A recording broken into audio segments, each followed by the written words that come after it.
This kid, I encouraged him because I thought he was just sharp. And I said, I'm challenging you to put together a business plan and see if you can make this even bigger next year. So it didn't happen the next year, but the year after, he showed up with a trailer and had 8 aerators on it and 8 buddies from university. And he came back specifically to talk to me. And he went and dropped each of those guys off in a neighborhood, paying them $25 an hour, while he's making $125 an hour on each of those guys working.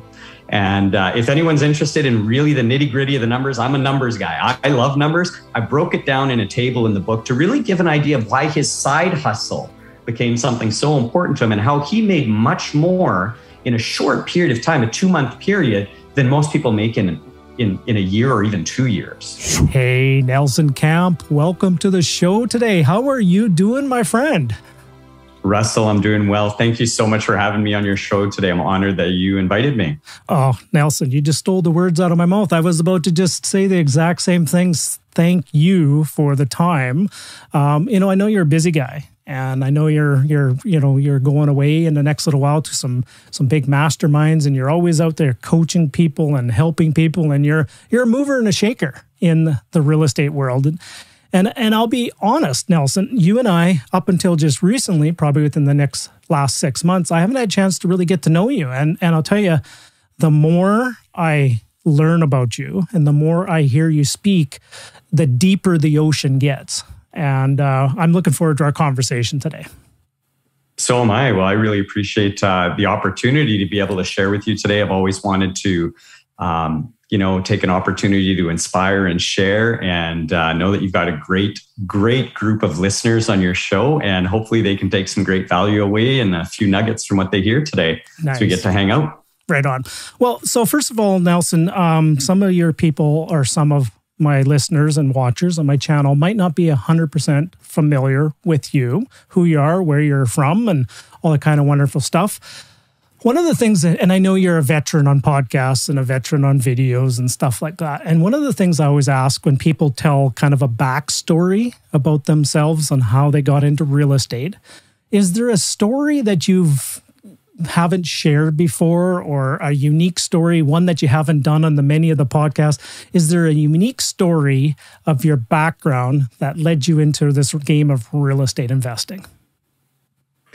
It's kind of a weird situation how it happened. I was born in Churchill, Manitoba. And that's, for those of you that have never been there or don't know about Churchill, it's a great place for polar bears, very cold place, and just a wonderful, beautiful part of Canada. And then I spent all my life, or most of my life, in the prairies. And I always say I got into real estate by accident. It wasn't intentional. And that's what kind of made it really different for me. My wife and I had gotten married, and she moved in with me after we got married. I owned my own home at the time. And, we went through this process of her moving in, and she moved in and she took my socks and my sock drawer and moved them all over to the side and then put her socks on her side. And I'm like, whoa, I didn't know this was part of the plan here, that I'm losing my sock drawer. And then next thing to go was my clothing out of the closet.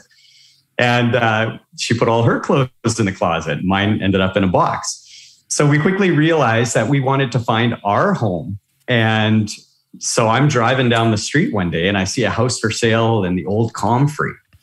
So I say, okay, Comfrey. I stop, I knock on the door, and the gentleman answers the door. He's like, what do you want? And I'm like, oh, I see your home's for sale.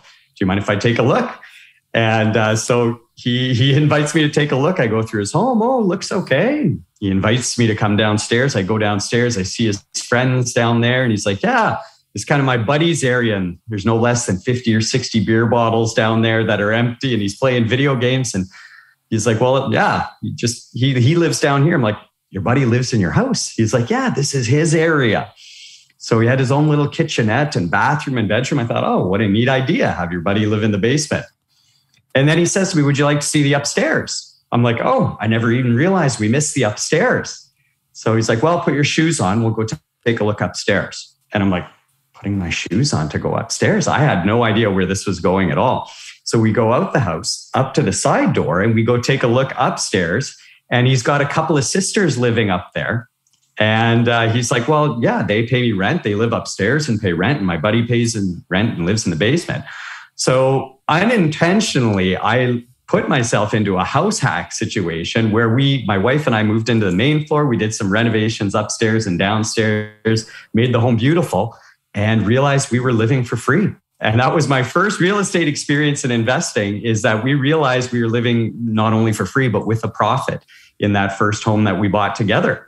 And then from there, it sort of became a hobby, quickly overtook my income from my job, and eventually became something more professional and more intentional. Wow. Cool. Woo-wee. When was that first property, that unintentional house hack? That would have been in 2008. We would have bought that first property. Okay, so you're 12 plus years into the game here, give or take, and we're recording this in 2022. So hopefully my math was correct. Now I understand it could be 14, but it's somewhere around a dozen. So. See, and I was about to just make a point about, you were a former school teacher. Is that not correct, Nelson? That's right. Yes, before going, I guess, full-time or part-time into real estate, yep. I was a teacher and enjoyed my career very much for 20 years in public education. Yeah, so I got a failing grade on my first math exercise, didn't I, right? So I have to, make sure I have that's about as good as the jokes will get around here, by the way. There we go. Yeah.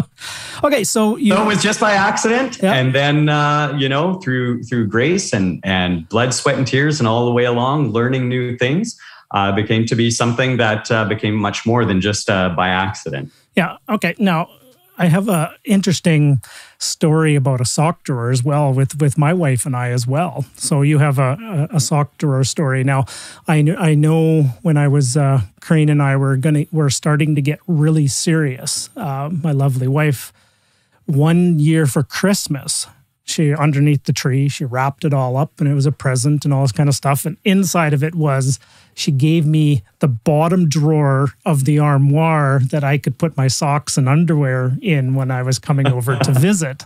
And I'm going, holy moly, she gave me a drawer. So I knew it was serious at that time. Getting serious. Getting really, really serious. Now, I'm pretty sure Corrine doesn't listen to this. She'd probably kill me if she... But it was really fun. It was a fun Christmas present, and we knew it was getting serious that time. I was like the perennial bachelor. I make the joke that I had the Peter Pan syndrome, that I never wanted to grow up. And then all of a sudden, once I met my princess, I decided that I was about time to grow up, right? So changes everything. Yep.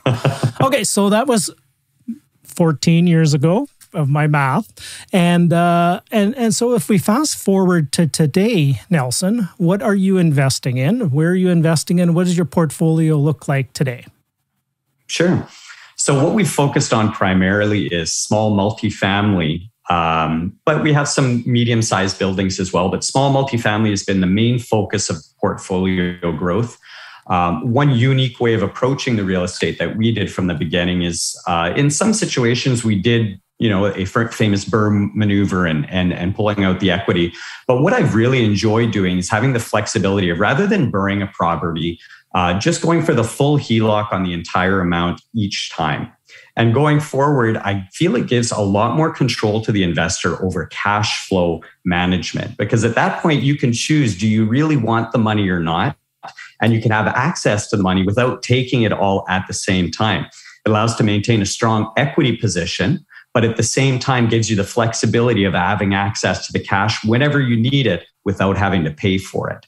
And that's been really a signature move that has allowed an enormous amount of flexibility along the way, and consistent access to cheap money all the time. Okay. And it's just been something that from the beginning we did, and all the way through as we go through the portfolio. We know investors always need access to capital to be able to be, have easy liquid, and to be able to be flexible and nimble in making creative opportunities happen. And that's definitely been something that's helped us. Most recently, we bought an entire condo building, which was something new. We negotiated with every one of the condo owners and managed to tie up the entire building. Now, the great part about this is in the area where I live in Winnipeg, this condo building, we were able to remove all condo fees by controlling it. And in doing so, the building that was not very lucrative at the beginning becomes much more so lucrative by eliminating all of the condo fees. and also applying to have the entire building put on one roll number, but still having individual condominiums, which reduces the property taxation by almost 40%. Holy moly. So we've looked at some different creative opportunities to create a great deal in a situation where someone would look at something and kind of pass on it or not see the value in how that type of opportunity. And I mean, Russell, you know as well as I do, when you have strata title building like that down the road, liquidity becomes much easier. Capital gains mitigation becomes much easier rather than one chunk. You have these little slices and full control over the entire condo core. Wow. Ooh, hang on a second, brother. Hang on. You're bringing some heat there already. There's an awful lot I have to unpack there already. And sorry, when fire comes, bombs always follow after that. So, okay, I hope you don't mind me. So I had this thing thinking in my head. I had this other question, next question, but that's what I love about these conversations is as soon as you said something and I'm sitting there going, oh man, my audience, we're going to have to unpack a few things here. Sure. So I hope you don't mind me jumping in here for a second. Yes. Okay. We're going to come back to two things, Nelson. Number one is I want to come back to the strategy that you dropped there. Just, oh, by the way, we just put HELOCs on everything. I want to talk about that. We're going to talk a little bit about your purchase strategy.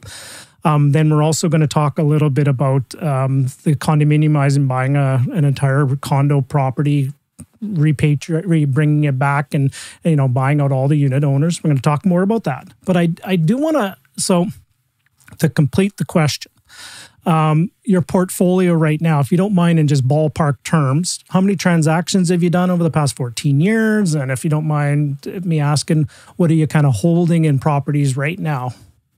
Sure. So from a transaction perspective, I'd really have to count, to be honest with you. I don't think I've ever even counted, Russell, to see how many we're at. But our portfolio holdings now are just shy of 100 units personally owned. And then we have another 100 units, just shy of 100 units that we're looking at in partnership. So our goal is always to grow independently, have that strong core of personally owned properties, giving full control and strong cash flow. And then after that, the plan was always to continue in partnerships thereafter in joint ventures to allow for more exponential growth. Wow. So 100 personally owned, 100 partner owned, give or take. That's right.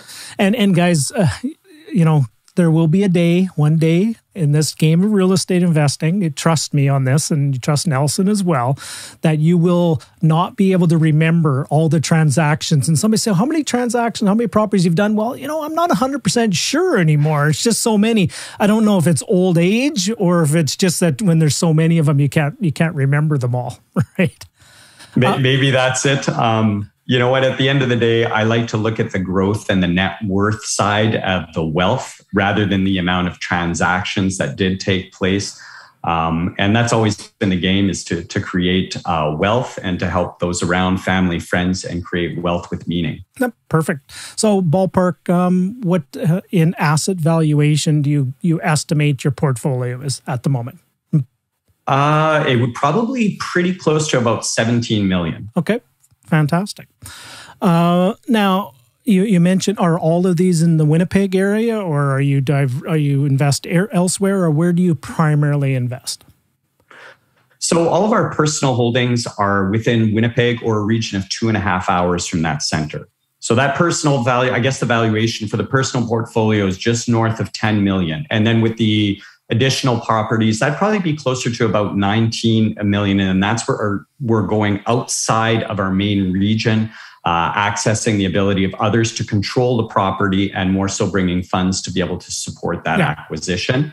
But we're certainly looking actively right now in other opportunities. I think with the way the world has changed in the last couple of years, there's going to be an enormous amount of opportunity presenting itself. And we're trying to be poised in a way that we're ready for that. Right. So primarily within a couple hours within the Winnipeg area as well. That's right. Yeah. I spent about 4 years in Winnipeg, 1 6-month period. Right. Oh, hang on a sec here. Oh, or maybe it's more about. I have lots of stories I could share about Winnipeg. Wonderful city, really. It's a small town, but it's actually quite a large center at the same time. And so I do have a question for you. I haven't had a conversation or anybody on my podcast that is from investing in Manitoba or in the Winnipeg area. If I was to sit here and let's say we're just sitting over a cup of coffee and you were to give me the nickel tour about what's happening in the Winnipeg and area, what's going on in the real estate market there? Well, Winnipeg has historically been an area where it's just stable. We have such a diversified economy here between healthcare, education, private sector, manufacturing. We have science and development, research and development. So because of our diversity here, I remember even back in the financial crisis, people looked around and they're like, what happened here? There was really no downturn in Winnipeg. And it's just basically a slow and steady process. It's a continuous graph of just growing upwards. Many would say it's boring, but Russell, boring is predictable and boring is a great way to create wealth over long term. Winnipeg is also located in an area where we are still in an area where there's lots of opportunity for growth in the market, which is something that's really to the advantage of our area.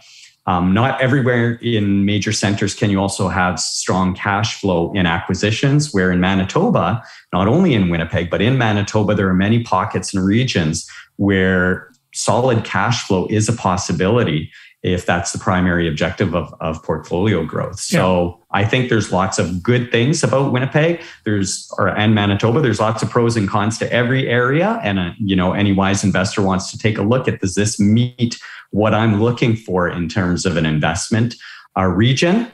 And it's something that allows us to grow at a much faster rate because of the cost of getting into the market here is much lower than other regions. Yeah. So slow and steady upward growth. It didn't have the big doubling of values. It's not flattening.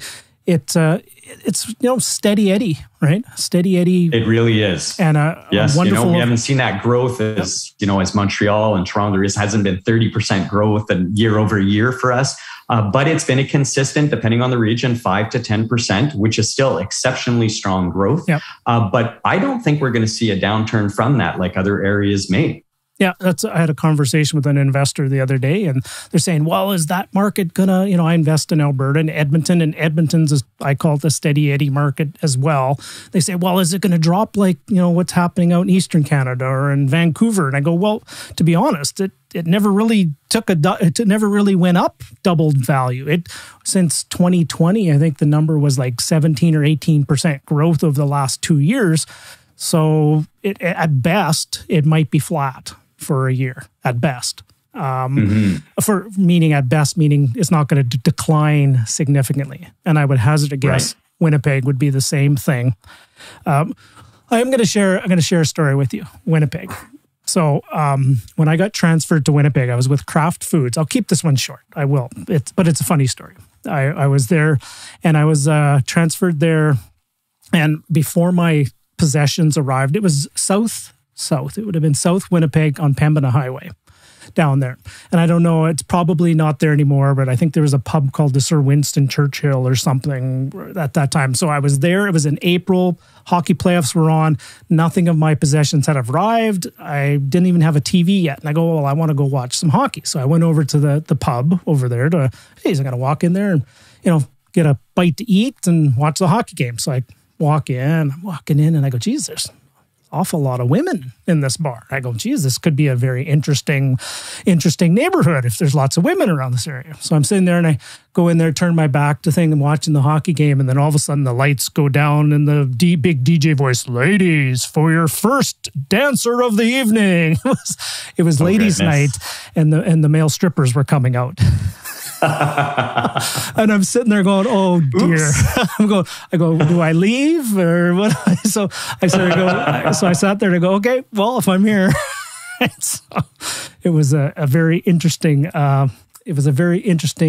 first night in Winnipeg for me. Well, hopefully you still got to watch the game. I mean, that's the most important at this point. Well, during a break in the action, pardon the pun, I then left. Not that there's anything wrong with that or anything. It's just not my cup of tea. Well, next time you come to Winnipeg, I'll be very happy to take you and tour around South Pembina. Yep. Unfortunately, that particular location isn't there anymore, but I'm sure we'll find another pub where we can enjoy together. Okay, good. Woo. All right, so we are going to pivot into your new book here very shortly. But before we do get into that, I do want to, I opened the door and you mentioned about the topic about that you put HELOCs on your properties after you've kind of repositioned it. So talk to me a little bit, and it could be in really general terms, about your acquisition strategies, how you buy it. Do you then reposition? Then at the end, you put a HELOC on it. So maybe just share with the listeners a little bit about your acquisition strategies, maybe single family, and then we'll get into the multifamily condo project that you talked about as well. Sure, Russell. So to be perfectly honest with you, I don't own any single family properties at all. All are small multifamily to medium-sized multifamily, along with a mobile home park. My mistake. What? That's okay. But so what do you consider small multifamily? Small multifamily, at least in the region we are, is 3 units. Okay. Is kind of a magic number for us here in Manitoba because we have certain rental regulations that apply to buildings greater than 3 units. So those are very sought after buildings that are right in that pocket of 3 units. So small multifamily. So somebody might call it a triplex, fourplex, stuff like that. So, okay, awesome. So we're speaking the same language still. So sure. So you asked for an example. I can give you an example. We did a 10-unit building a few years ago, and it was funny. I'd negotiated that one for about 4 years until we were actually able to tie it up when the vendor came back to me. And at that point, the price had gone down. So we were, the patience paid off in that situation. But what we did is we got that building, did a full rehabilitation on the entire building. Small, like micro suites, university students, bachelors, small 1-bedrooms. And we were able to tie that one up for $485,000. So we got a really good price on that one, $48,500 per unit. Did the rehab for it. It was about $180,000 that we spent on the property. And then we appraised it obviously on the other side, and we came back at $1.1 million. So in doing so, we're able to put a HELOC on the difference. And so I think they gave us up to an $800,000 maximum value on that building, 800 and change somewhere in there. I don't have the numbers right in front of me. But that gave us access to a good amount of capital to either draw back all of our initial investment, reposition it, keep it low for stronger cash flow, take it out for other acquisitions. So I really like that flexibility and that ability to not pay for the money if you don't need it. On a traditional refinance, you do get all the money back, obviously, on a refinance, but you're paying for it, right? And once it's paid down, it's kind of gone. Yeah.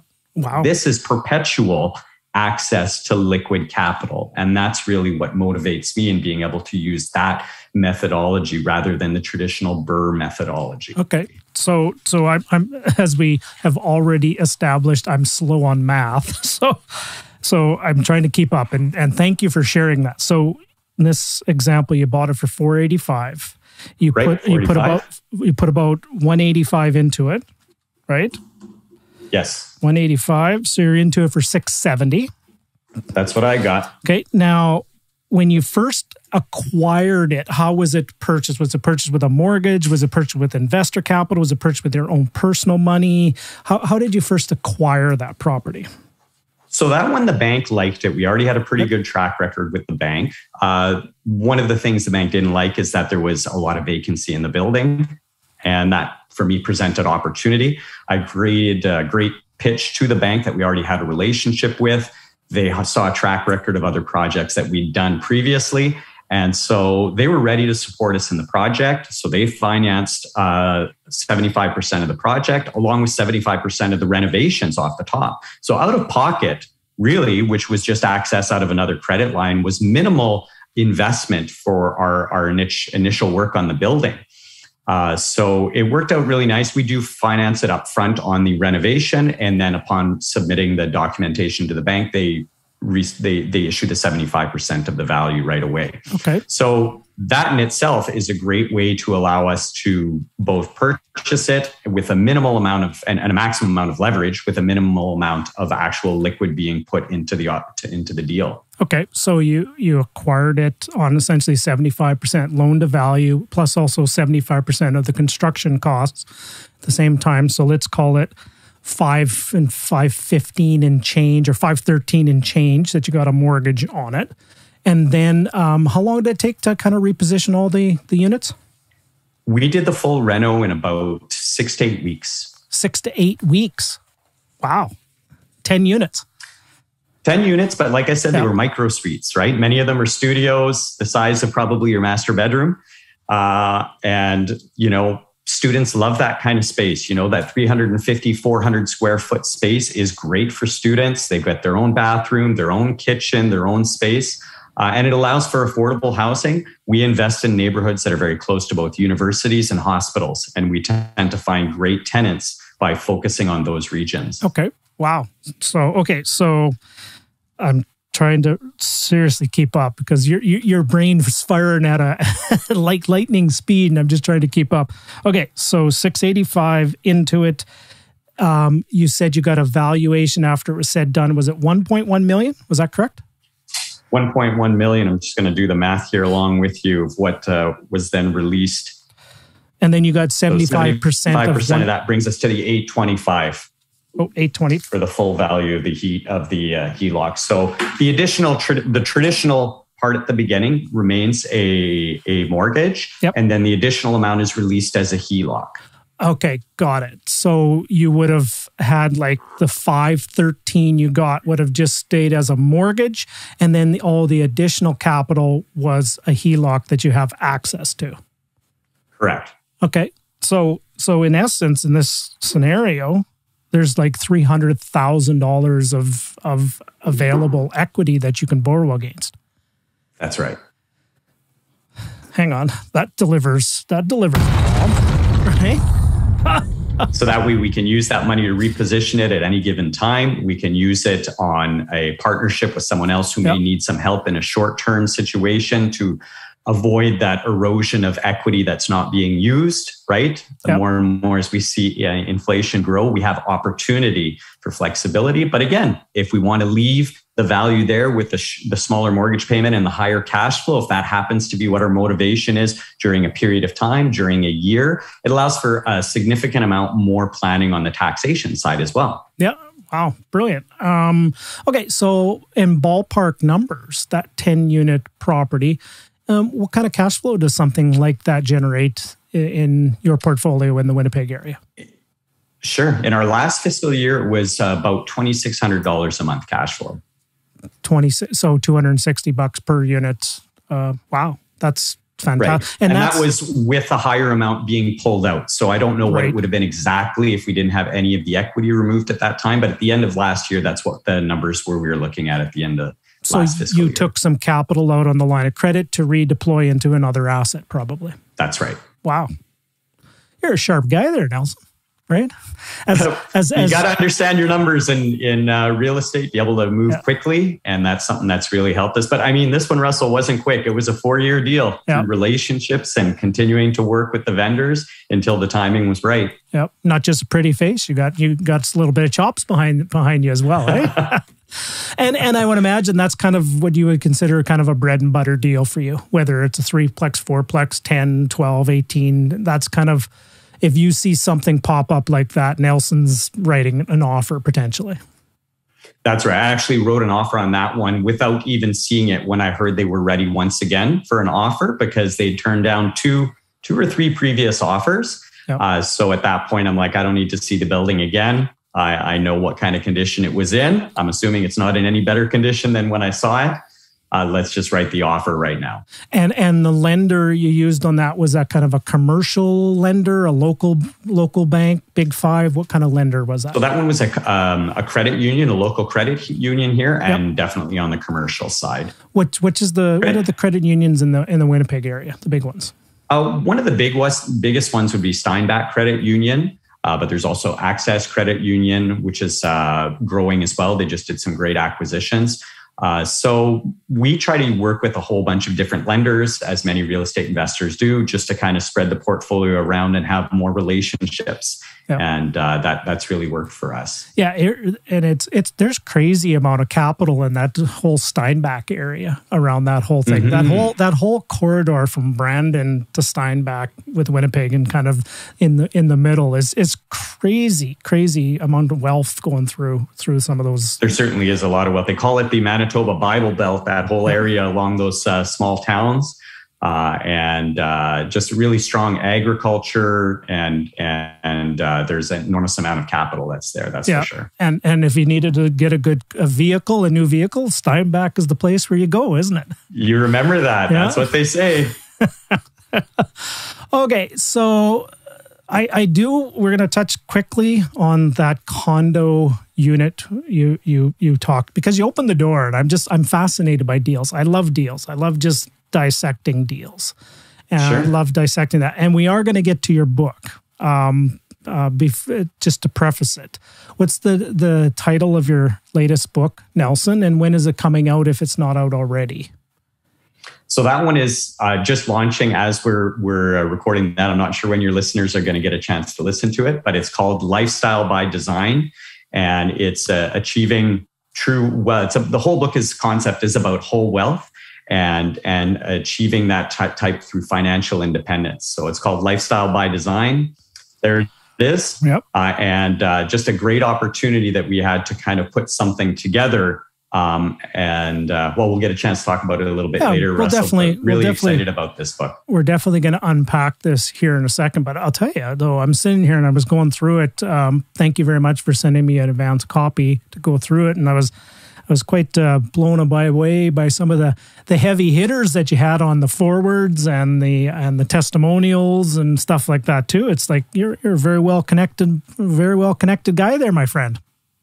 I have a good friend who once said in life, if you want to fly with the eagles, make sure you don't spend your time scratching with the turkeys. So that's what I like to do, is find those great influencers and good-hearted people. I believe life is so short, and there's so many awesome people in the world to be able to connect with. Yep. And you're an excellent example of that, Russell. Well, I was sleeping at the switch. I should have been giving you a little rim shot there of the joke that came through, right? It's a lot better than the joke I tried to attempt to tell already. So, okay, so one more deal, and then we will get into the book, because it is quite fascinating. Sure. I love the concept, and I want to hear some of the backstory about the writing of it, why you wrote it, and we're going to pick about 3 to 5 of the key lessons in it. We're going to unpack it.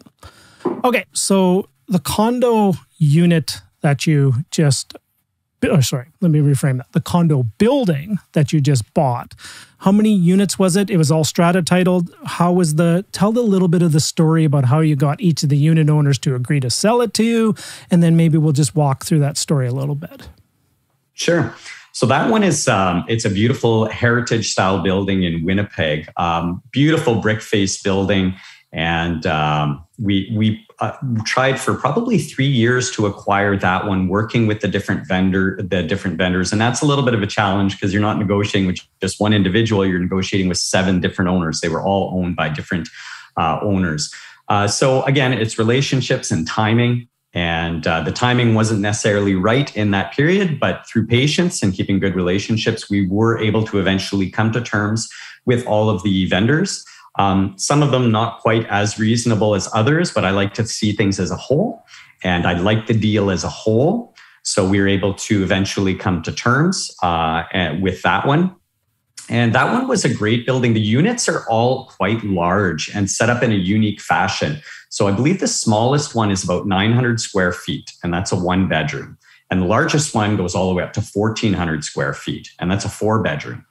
So some of them are quite large. The bathrooms are neat the way they're set up. It's almost like a hotel style, where you have the water closet where the toilet's located, and then you have the shower separate in another area. So it's a great setup for, a couple of nurses living together that may be working at the hospital, university students that want a little bit more privacy, separate areas. And it's just a gorgeous building, west facing with big sunrooms. So people do like some of their urban gardening in there within their space, because it's a very, very urban area. So there isn't a lot of land use there. And that one we acquired. We were able to get most of the building vacant on possession. We did a renovation to it and realized, as I was doing my due diligence, that with the cost of the condo fees, it wasn't a very lucrative deal. But in removing those condo fees and in removing or reducing the taxation on the building, it does make it a lucrative deal. And obviously a great opportunity for my children down the road or my children's children to liquidate that one by mitigating capital gains risks. Yeah. And I would imagine you said in Winnipeg, there's favorable property taxes versus having it as one property as opposed to 7 units, 7 condo strata titled units. That's correct. So the best part, Russell, is we were able to maintain the strata title status of the building. However, we rolled everything into one taxation roll. Okay, it's under one roll number now, and that's the element that really reduces the taxation. Right. Okay. What did you pay? Was it a set price per unit? Like ballpark number? What did you buy each of the units for? So all the units we purchased between 80,000 and 95,000. 80, not 800, right? 80. Right. That's right. Sorry, did I say 800? No. I'm so used to where I live out this way. It's like 800,000. Yeah, that sounds about right. So 80 to 95,000. So that low price point of entry, right, is something that's really attractive in Manitoba, is being able to still acquire for that price. So we put them all together. I think the final purchase price was about 610,000. Again, I don't have the numbers right in front of me, but it was approximately 610,000. Okay. And that one we did, I think it was close to $250,000, probably 240,000 in renovations. So that was a beautiful building. We're still in the process of finalizing all the financing, putting the financing in place for the other side. But we intend to do the same methodology as the first one. This one as well was just reappraised at the value of $1.1 million as well. Wow. Even so this one will be a great building. And again, we're focusing and trying to work with the bank on the HELOC strategy to be able to either pull the money out and use it or leave that equity parked there for when we do want to draw on it. Okay. So including renovation in ballpark numbers, you're into it for $850 and change for 7 units. Now, guys, that's $850 for 7 units. That's not $850 for one townhome. Right? If you're out in Toronto or Vancouver saying, yeah, $800,000 for a townhome, yeah, that's pretty good, right? No, this is 7 units. Okay. Now, those 7 units, when fully rented and fully optimized rent, what kind of gross rentals are you getting for that? Great question. So our smallest unit, the 1 bedroom, is renting for $1,049, and the client pays all the utilities except water. The most expensive unit, the 4 bedroom, is $1,499. And once again, the tenants pay for their own heat, they pay for their own electricity, and the condo or the building owner, which is us, provides the water to the clients. Right. So if we were just to saw something off at, say, $1,200, kind of a happy medium in between, you're getting $8,400, $8,500 as a gross rental on that. Yeah, I think we're close to just over 9,000 when we factor in the parking and the coin-op laundry projections. $9,000 on a property you're into for $850, and it's now appraised at 1.1. So there's $250,000 of available credit there. That's right. Whew, Nelson, man, everybody's listening to this going, what's Nelson's email address so I can take a look more at some opportunities out that way. So this might be a good time, Nelson, if you don't mind. Can you drop a good place? Where's the best place for somebody to get a hold of you if they're interested in taking a look at Winnipeg? If anybody would like to reach out, they can find me on my website, nelsoncamp.ca, or I'm pretty active on social media platforms, mostly on Instagram and Facebook. And if you're in Winnipeg, let me know. I'd love to get together and have a coffee. It's a great town, and I love meeting new people.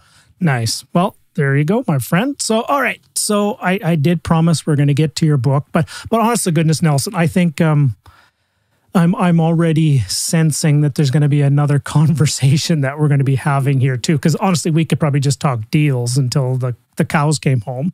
And I do want to correct one thing here very quickly, because I would imagine everybody from Manitoba is just really sitting there going, Russell, your geography is a little off. And you're talking about from Brandon over to Steinbach. I meant to say Portage La Prairie to Steinbach. That corridor, more than Brandon's quite a ways away from Winnipeg still, is it not? Yeah, Brandon's it's a great town too. Brandon's a great place to invest if anybody wants to invest there. Brandon, I think about 3 hours away. Yeah, so it's not really that corridor. It's kind of the Portage to Steinbach is kind of that corridor I was referring to. All right, your book, my friend. Yes. Why did you write it? What was the premise behind it? And first of all, I love the premise, Lifestyle by Design. Is it a real estate book? Is it a life book? Is it all of the above? Is it none of the above? Why did you write this one, my friend? Well, one of my previous books that I wrote called Money Tree, and that one is Money Tree, How Anyone Can Become a Millionaire Through Real Estate in 5 years. That one was really focused on the real estate aspect. Lifestyle by Design is more so, I wrote it from a place of, I started seeing throughout the world, quite honest with you, Russell, that a lot of people were getting tied up in this idea that wealth is really just related to finance. And although finance is something necessary, it's a tool in life that we use to do things that we enjoy. You know, if you want to go take your family to Mexico and enjoy a week off, that takes finance, right? And so I'm certainly, I do recognize that, and financial independence does create another level of that lifestyle. But the book is really came from a place where, I was a teacher for many years and I love teaching. And this is a way for me to reach more people, is by writing a book and sharing some of the stories within the book and strategies. So it's kind of written from both perspectives. There's some real stories of real people that have had success designing their lifestyle, but also from a perspective of what are some actual practical strategies that the reader can use. And I just wanted to get away from this idea that wealth is only finances and get back to what I call whole wealth. And, that's related to wealth when we talk about health. Right? Many people put aside their health sometimes for business and don't realize that you're pretty rich in life when you have good health, right? When you're able to do all the things you want to do. Happiness, there's many people that make $1 million a month that aren't happy, right? And there's so much value associated with happiness in life. Relationships, there's so much wealth associated with relationships in life. Time for me, which is personally the greatest resource, I believe, there's being able to get together and hang out today, spend time together, you and I, or having a lunch with a friend, or taking a day away from the office to go hang out with a spouse or children.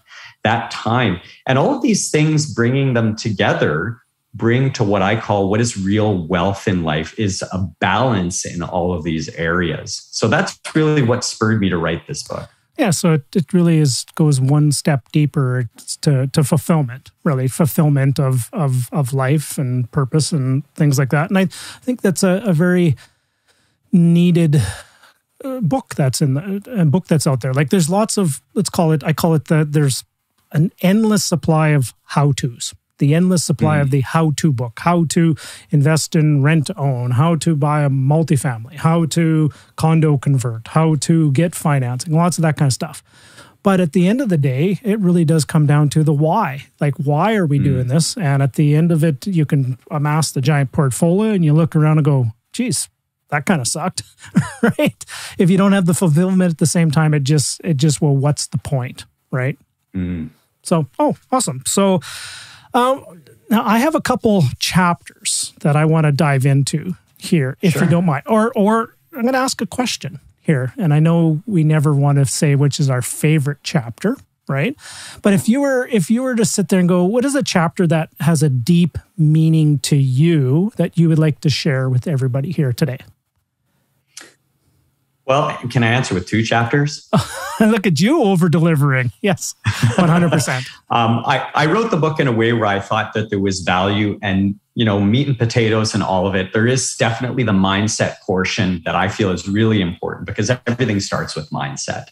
But one area of the book that I feel hopefully is a real take home for some individuals is recognizing the value of diversifying the streams of income in life and recognizing that there has to be a relatively fair combination of both passive and active for true financial independence and what I believe is a wealth fulfillment to be able to have all of these other things in life.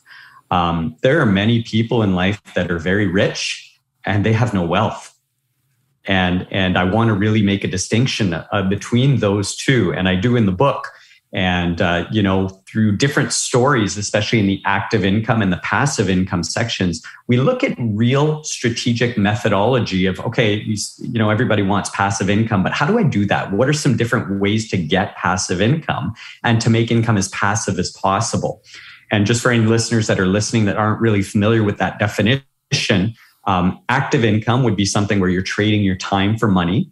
And passive income, as I define it, is when you have the money coming in while you sleep.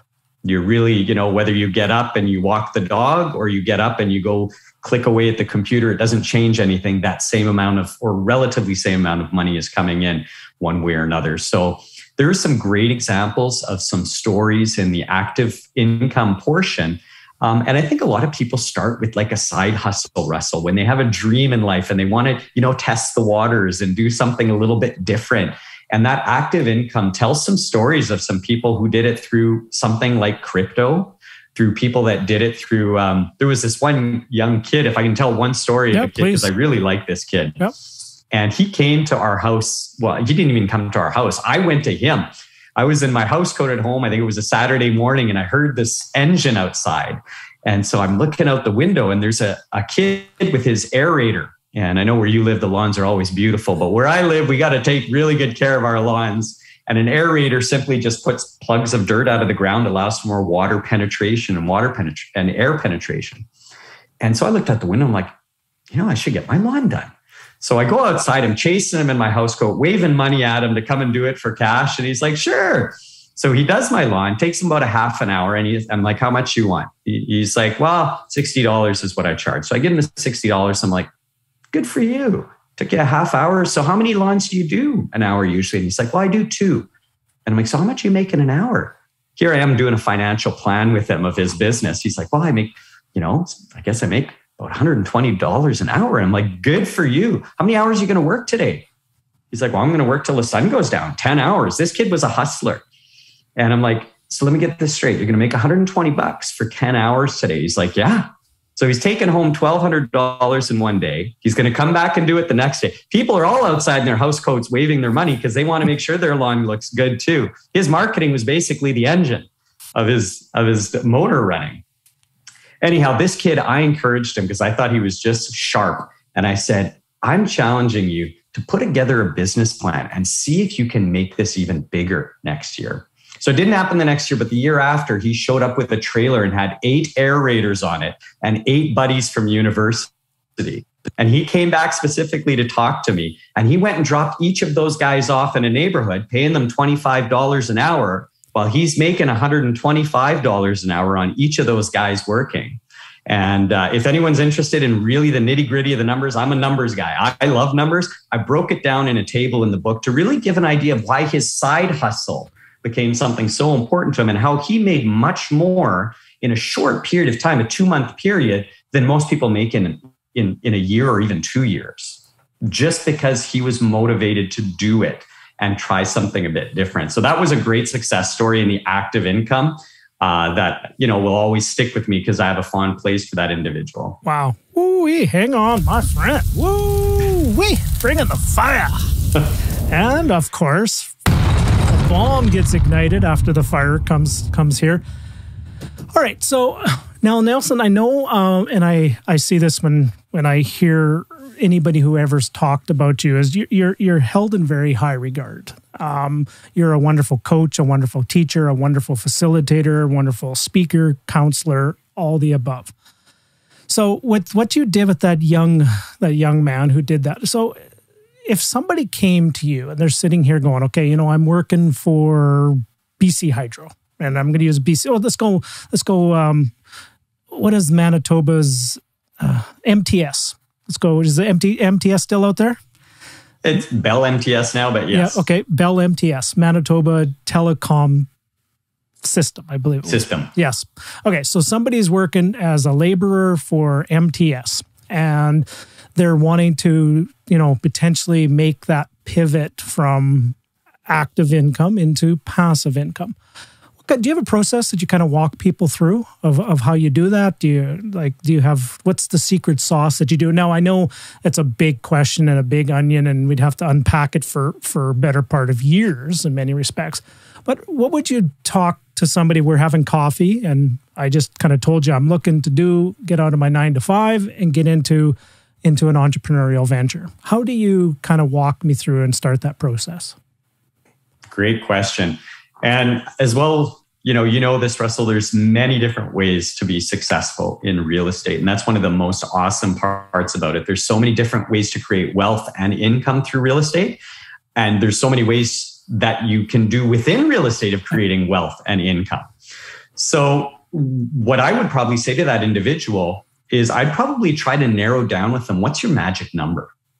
Right? What's your breakaway point? When you get to a place where you've got that critical mass where you're able to say, well, if I leave right now from my job, my life won't change that much because I've got a similar amount of income coming in. So if someone were to say, just for example, let's say it was a young person, they didn't have any children, maybe no partner, and they have a lot of flexibility in life, their best option may be to start with either, I believe the two best ways to start in real estate, if you want to start fast and start strong, are either a live-in flip or a house hack. In my opinion, though, those are the absolute two best ways to be able.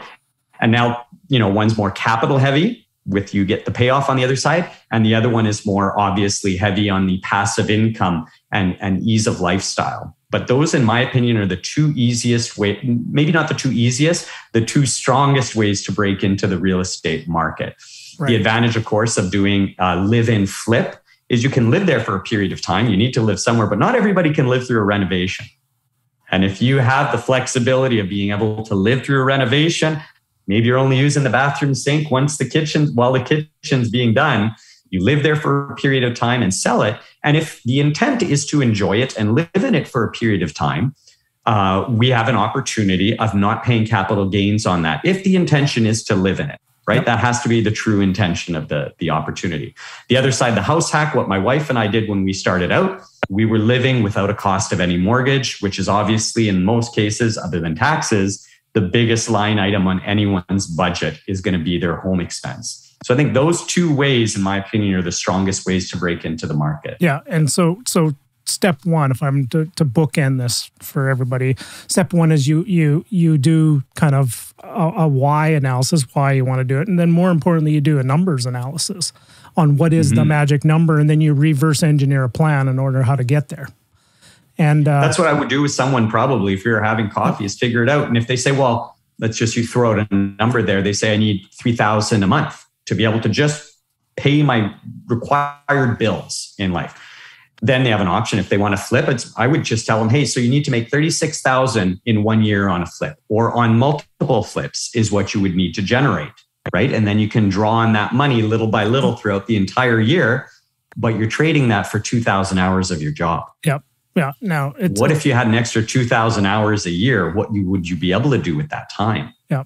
That's amazing once you kind of get that number and then you kind of break it down like you just did. Like, honestly, if a person needed 40 grand, two $20,000 flips, two $20,000 profit flips, one every 6 months, how many offers do you have to do? How many properties do you have to look at? How many people do you have to talk to about raising the capital? All that kind of stuff. And when you break it down into those pragmatic steps, it gets not as daunting. Like, everybody sits there and they look at the top of Mount Everest as opposed to what's the next step? What's base camp? What's the next step after that? Where's the next summit to get to? And then once you start getting up there, the summit gets very, very likely once you've accomplished each of those steps along the way. Okay. And one of the greatest things, Russell, to your point, is that when you get that first deal done, there's momentum that's built, right? Very few people do I know that have done a real estate deal and, wow, that was great, made a profit, or we have a wise investment, everything went really well. I don't hear people often say, you know what, I'm done with real estate. That was a great experience. I'm never buying another property. It tends to be something that repeats itself through that success, right? I've heard people even refer to it almost as an addictive thing. They enjoyed it so much the first time, they want to once again have that successful business venture. So I think those are the really important things. Figure out what is your minimum breakaway? Why are you choosing real estate? What is the long game? Where are you going to be in 10 years from now because you go into real estate? And if someone has a clear idea in their mind and they break down the steps, as you say, what's the most important next step to be able to get to my goal? It's going to happen. Right? It's going to happen. Is that exercise in your book? Now, I apologize. I had not had enough time to go in depth into it. Is that kind of that exercise in your book to break that out? I'm doing a giveaway with the launch of the book of some great documentation and tools that might help your listeners or the readers of the book, including a blueprint strategy that outlines what is the blueprint to success that you're looking for right now. Okay. So if anybody's looking for some of those takeaways, I'm offering all of these giveaways for free. If somebody buys the book, reach out to me on social media. I would be honored if you give me a 5-star review for the book on Amazon and send me a screenshot. And I want to make sure you get all of these giveaway tools that I have for you, because they're going to help you in this dream planning and preparation of whether it's related to real estate or it's related to some other type of dream in entrepreneurship and financial independence that you may have. Brilliant. And then once you kind of get that mojo going and that entrepreneurial spirit, I'm going to share a quick story of a client of mine. So once he got his number and he was starting to work towards it, he eventually took a look at his business and goes, I have a goal of every dollar outgo I have of expenditure, I eventually want to have that into a vertically integrated business operation. Like, for example, he sat there and he goes, the end of the year is bookkeeping and taxes and all this kind of stuff. He goes, so he now has an accounting bookkeeping division that he now offers a service to other real estate investors. He was sitting there spending hundreds of thousands of dollars on contractors and renovators. Now he's the general for all these kind of things, and he now does other people's projects. The next thing he's looking at is going, okay, now property management. So he's slowly building out verticals of every dollar of expense is going to be a dollar of income coming in, and then he offers that as a service to other investors at the same time. Brilliant. So there's, like you said, there are a million ways to make $1 million in real estate today, right? There really are. All right. Now, we could go deep into many different topics. I love every one of the chapters, and I read a good portion of it. But my favorite, the one that I resonated with the most, was chapter 4, is the 5 F words. Can you describe on what those are? And that's the one that kind of just really landed really strongly for me right now. Now, can you describe what the F words are and what's the importance of this? Sure. So it's actually 5 F words. Yep. And if you want to add a 6th one, I've got a 6th one to add as a bonus today that wasn't in the book.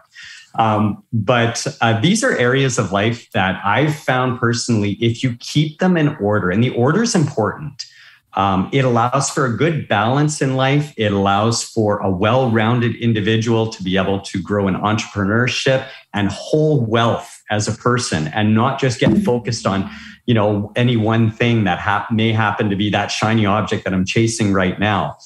So the 5 F words kind of break down like this. The first one is faith. And when I say faith, this can be any type of background or spiritual belief that somebody has. And, someone might say, I don't need that. That's just fluff and I don't have time for that. My question to that individual would be, well, where do you go when you get to the end of what you can do about a situation, a problem that you have, an issue that you've done everything humanly possible that you can invest in resolving that situation? I akin it to my children. I raise them. I do the best job that I can, but then I got to send them out into the world. And that is outside of my scope of control at that point. And a spirituality is a place of peace, a place of where someone can go to be able to reground and to be able to believe in something that's greater than them, whatever that might happen to be. And so that can be through meditation, it can be through prayer, it can be through rituals, whatever that person's spiritual background or faith might be, is really where do you go when you're at the end of what a human can possibly do? And that place is a place where it allows for that rest, to be able to sleep at night knowing that even though I've done everything that I can, I know beyond that, good things happen in the universe and come to me. From everything around me. So faith, I find, is the number one. We focus on keeping a strong faith. Fitness is the second one. As we talk about health in the book, you have to take care of your body. You've only got one. And you only have to talk to anyone who's very ill to realize that without that fitness and taking care, you can't outsource your health, right? You mean you can't get someone to go to the gym for you. I can't hire somebody to do my push-ups for me? You can hire someone to help you make them better. Okay. But at the end of the day, you're going to have to be the one that really grinds them out, right? No one else is going to do your sit-ups for you. Nobody else is going to, get you up in the morning and take you to the gym or whatever it is. Your fitness is so important. And I think the more that we, grow as a human species, we recognize that whole health, mental health, everything is all related to fitness. They're all connected together. So fitness is really important because if you can't be your best physically, it's hard to give your best to everybody else around you, right? So the third one is family, right? And family doesn't even necessarily need to be blood. It can be perhaps a spouse or children or parents or siblings, but family is really who we make it in life. Who do you celebrate with? Who wants to give you that high five in life when you have a win? And they won't just say, someone's telling me a story and they're haughty about their success. Your real friends will want to high five you and give you a big hug and be happy with you when you succeed. And when you surround yourself with people that encourage you in your dreams, people that encourage you, who are you building your dreams for? All of those elements are really important in growing that family friendship around you. There's another F word. If you don't want to just say family, it can be friendship too. The next one is finance, because that's an important F in life. We need to get that in order. But you know what? Working on your partner is far cheaper than divorce. You know what I mean? Working with your partner, working on that family part comes first, and finance is after that. Right? You work on finance. Everybody's got to eat. I got 3 boys at home. I know how much they enjoy eating. So the finance part is important. And finally, fun. We've got a limited amount of days on this planet. None of us knows exactly how many days it is, but we live in such a beautiful place with so many amazing things that can be done and enjoyed, whether that's sitting outside in the cool of the day, reading a book, or it's enjoying a beach or a walk in a park, maybe in a forest hiking, hang gliding, scuba diving, whatever it is that you enjoy in life, making time for that fun to happen. And so these are the 5 F's. And the last one is freedom. That's the 6th bonus one. Enjoying the freedom that financial independence can bring in life kind of ties everything together. But keeping those 5 in balance is really important. Yeah, and I think you hit the nail on the head, and you actually dropped a very interesting, not an interesting play on the words, is you're living an amazing effing life. There's the 7th F word. There you go. And we're not going to use that word, but you can actually, effing, right, is a wonderful. Absolutely. Yeah. You know what? Life is meant to be lived and enjoyed. You got one shot at this. There's no dress rehearsal. This is it. And each of us has the opportunity, regardless of what happened yesterday, 5 days ago, 10 years ago. Today is what we've been given. That's why it's a gift, and we call it the present. So we got to get out there and carpe diem, seize the day. Well, and I'm definitely not going to drop a couple. Sorry. Awesome, my friend. Okay, so I'm sleeping at the switch here, brother. You're dropping the fire like crazy here, and obviously when fire happens, another bomb gets. There we go. Okay, I do want to open up a don't know if I'm opening up Pandora's box. I do want to open up a conversation here. And it's how, of the context you and I first kind of got introduced to each other is through a mastermind group that we both belong to of Christian entrepreneurs and Christian men. And we meet, at some odd, godly time of morning, especially for me out in the West Coast. It's 4 a.m. Here's the thing I'm going to say. One of your F's that you talk about is faith. And why do you think it's a difficult, or most people don't talk enough about their faith or a religion or their relationship with God or their God or whatever? Why do you think it's a taboo conversation for most people? That's a great question, Russell. And I wouldn't want to speak for anyone else on why it's such a taboo subject, but I think a lot of people are in a position now in life where they want control. And they seek to be able to identify everything as classable. And there's just so many things that we can't classify as human beings that are too supernatural and incredible to have been happenstance. I remember one building I bought. I was still working as a guidance counselor, and I had a little bit of a rough morning hearing some tough stories that some kids were going through. And I like to get out at lunch, go for a walk, And so I was out in the day and I was just taking some deep breaths and enjoying the beautiful day. And for me, it was a time of meditation and prayer while I was walking. And I just think to myself, it's time for us to find another acquisition. And I was in prayer, and all of a sudden I stop and I see this for sale sign on the lawn. I kid you not. It was one of those black and white garage sale for sale signs and somebody had scribbled a phone number and put some plastic wrap around it to protect it from the rain and everything. And I'm like, no, this can't be coincidence. Coincidence doesn't work this way. And so I just pulled it right out of the ground. I looked at the house. I'm like, 2 hydrometers, 2 mailboxes. This is a duplex. Knocked on the door. I said, I'd like to buy your house. Haven't even seen it yet. And they're like, well, we want $250 for it. I'm like, would you take 200? They said, no. I said, what would you take? They said $225. I said, okay, let's write the offer right now.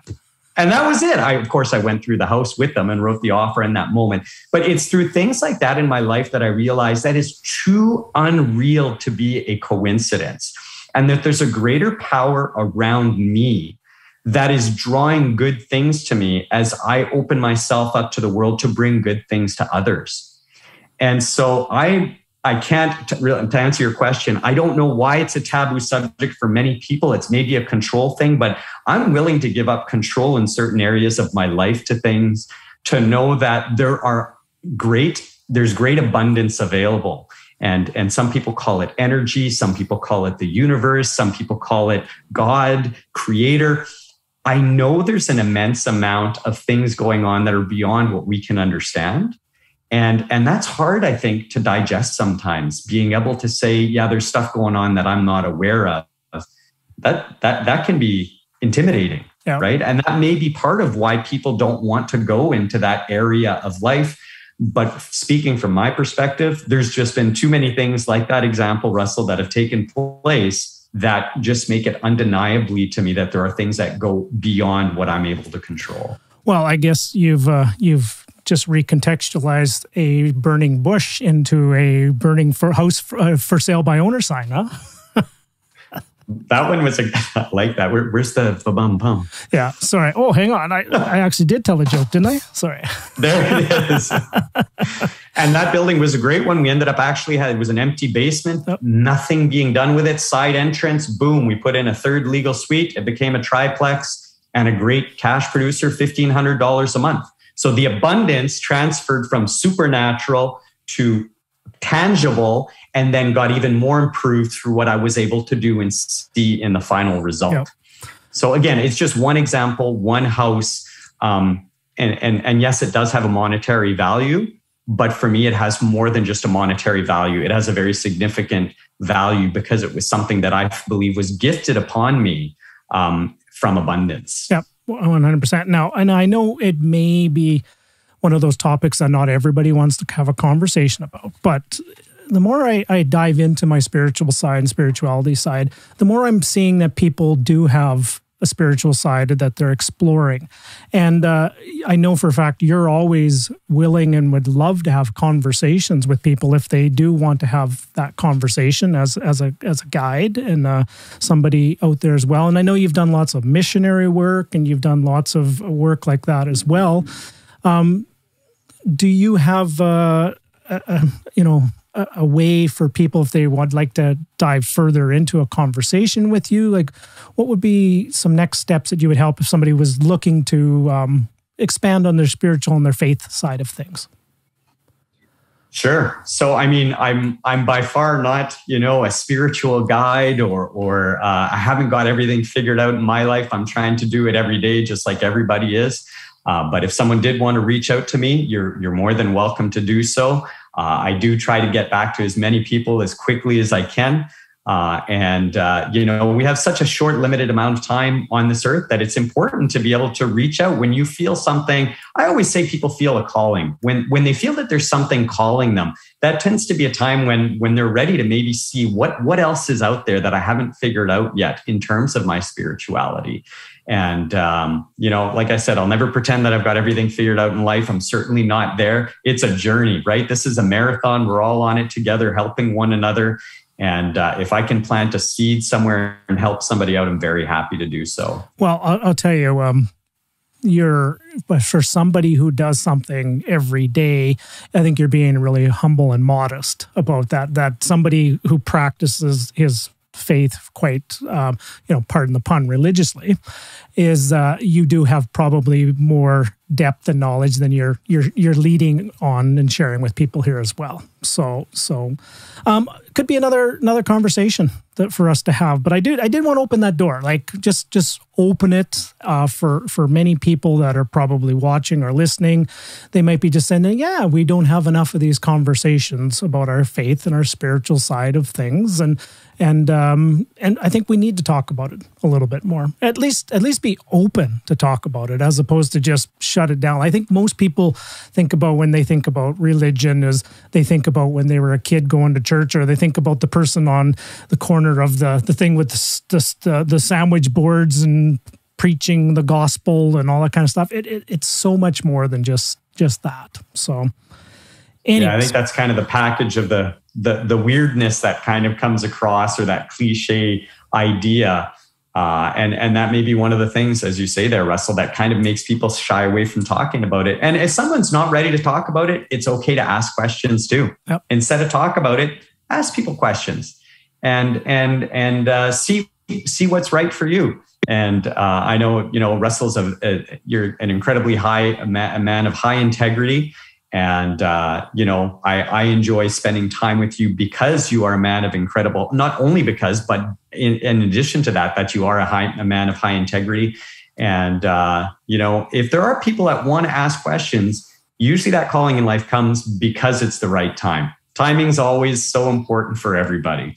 And asking questions is important too. Yeah, and I just find it just fascinating. The more I learn and the more I hear about it and the more things I hear about it, it's another relationship with a higher power, with a higher being. And I think it's just fascinating. And I've been there in our mastermind group a couple times. We've gone quite deep into some things when they started talking about talking in tongues and stuff like that. I'm going, oh, Toto, we ain't in Kansas anymore. New stuff, yeah. But it's just it's fascinating is the best way I can describe it. And it certainly is. Yeah.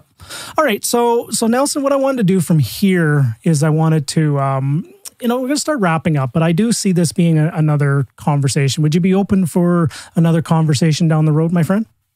Absolutely. I haven't even told you about the Coyote House yet. I'm looking forward to telling that story. So I hope we get another conversation. Well, see, I know you're a professional speaker, because you just did a professional move is keep them wanting more, right? Keep them wanting more and dropping a bomb at the end that you have to get invited back again, right?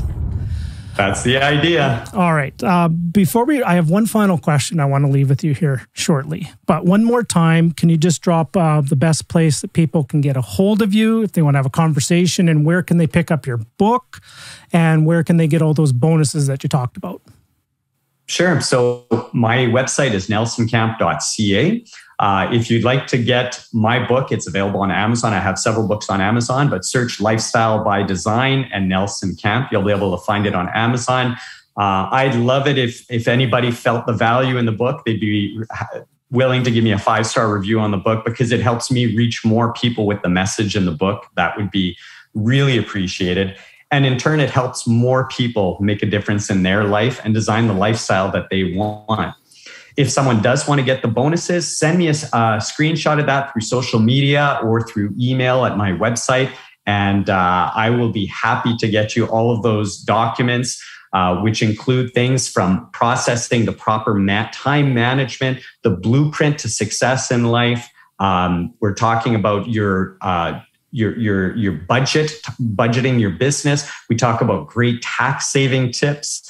We talked earlier, Russell, about how you can flip houses, let's say 2 in a year and 40,000, but we didn't talk about tax implications and the best way to do that so that you can ensure that you're doing it in an efficient fashion. Wow. So there's lots of stuff to unpack in the book, lots of extra goodies that I want to make sure that I get in the hands of your listeners. And there's even a place on the website. And if you get in touch with me, I'm going to send you a link where you can take a picture and tell us your story about how you're designing, even if you haven't gotten there yet, but you're in the process of designing the lifestyle you want. I want to hear about it. I want to share your story, because your story is going to inspire other people. Yeah. So that's why we put that together, so that can be shared. Well, I wish you all the best on your book of there. I think this is a powerful message that people need to really lean into.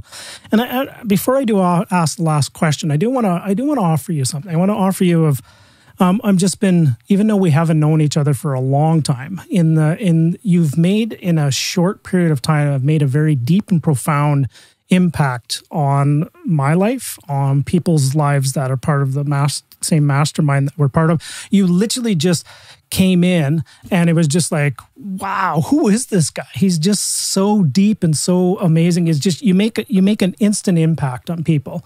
And it just comes from your desire to be a servant leader, to give, to help, and inspire others. So I just want to acknowledge how you show up in this world. And you're doing an amazing job, really, of how you show up.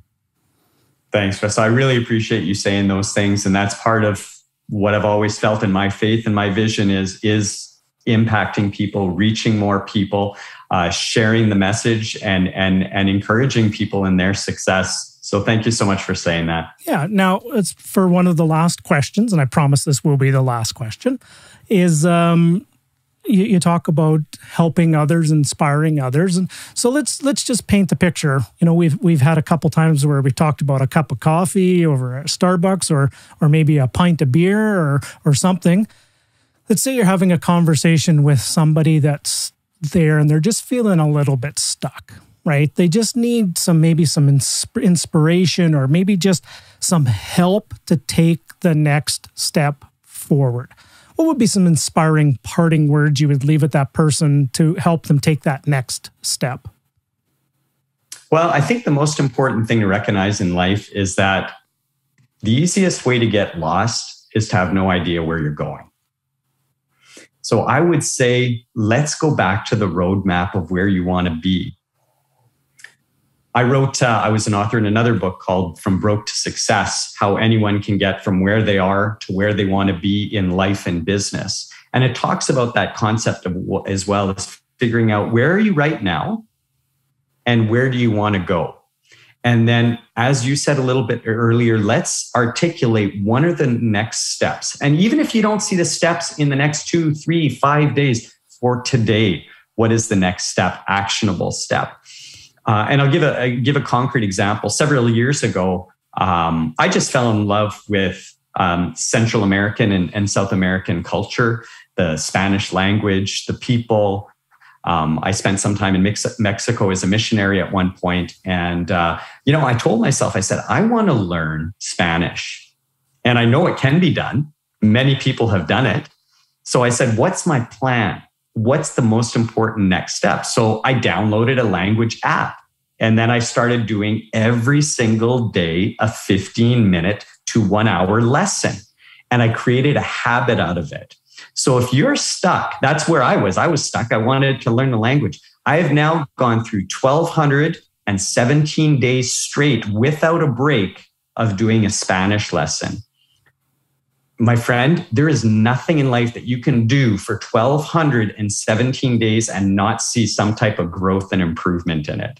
Habits are so important. So I would work with that individual on what daily tasks they can do to get out of that rut. And they may not see it on day one. They may not see it on day two. But the promise I would want to make to that individual is a promise that if you keep consistently doing this, it will bear fruit eventually.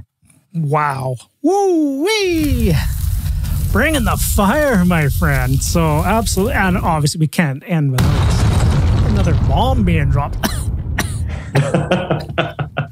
Man, there's so much bombs going off around here and mic drop moments. You're a true gem, Nelson. True gem.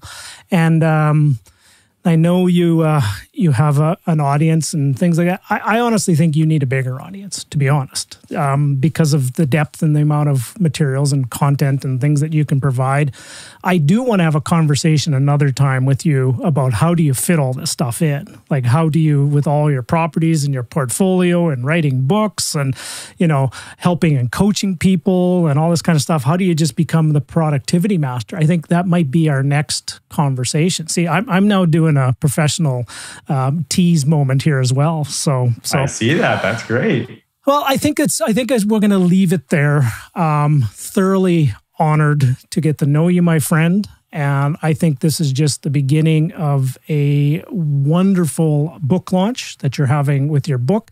This book will change some people's lives. And if you lean into it and do the work within it, I wish you nothing but all the success on bringing this book out into the marketplace and all the results that the people who read it will get from it. Awesome. Thanks, Russell. Really appreciate you having me on the show. All right, gang. Hope you have yourself a wonderful day. Bye for now, everybody. Hey, I sure hope you enjoyed this video. If you are interested in moving forward with velocity, if you're interested in being a successful real estate investor, only 2 simple next steps from here. Number 1, below where you're watching this, there will be an opportunity for you to subscribe. And over here will be a hand-selected video for you to keep moving forward. Continue your journey forward. Just click on over here for that hand-selected video for you, and we'll see you on the other side. Thank you very much.